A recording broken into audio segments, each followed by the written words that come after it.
Kara-Murza. Minister.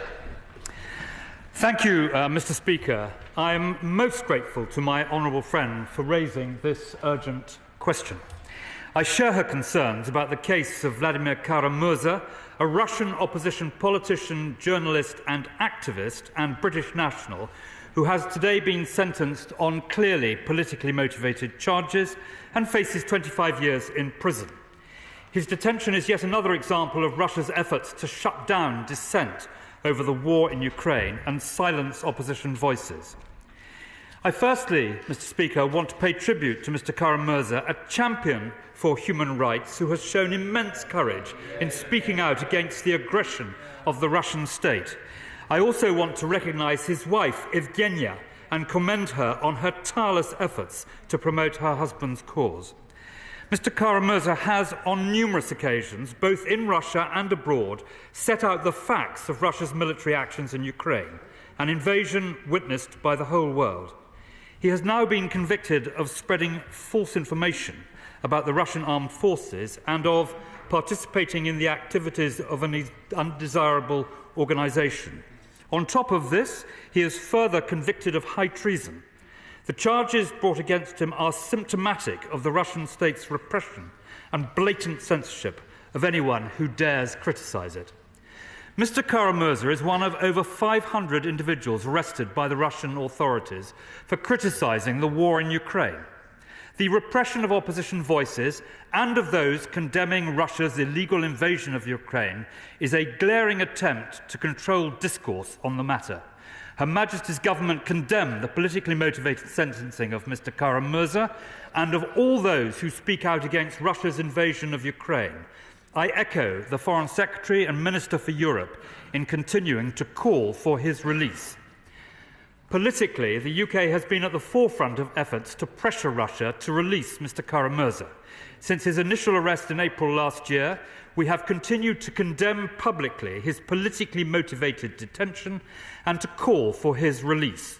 We have raised Mr. Kara-Murza's case repeatedly, both with the Russians directly and in international fora, including the OSCE and the United Nations.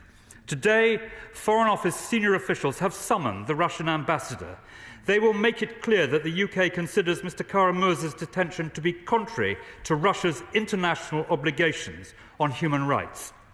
Mr. Kara-Murza's welfare remains a priority for the Foreign Office, and we continue to push for consular access.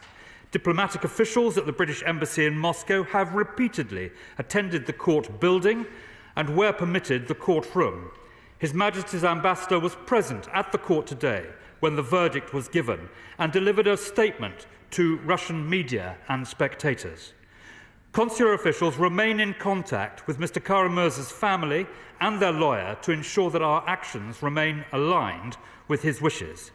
I can assure my honourable friend that we will continue to raise Mr. Kara-Murza's case at every appropriate moment and to call for his release. Thank you, Mr. Speaker. I'm disappointed that an urgent question was required today when clearly a statement was in order, but I do welcome the fact that the government has called in the Russian ambassador. We should be very clear that the sentencing of Vladimir Kara-Murza is a farce.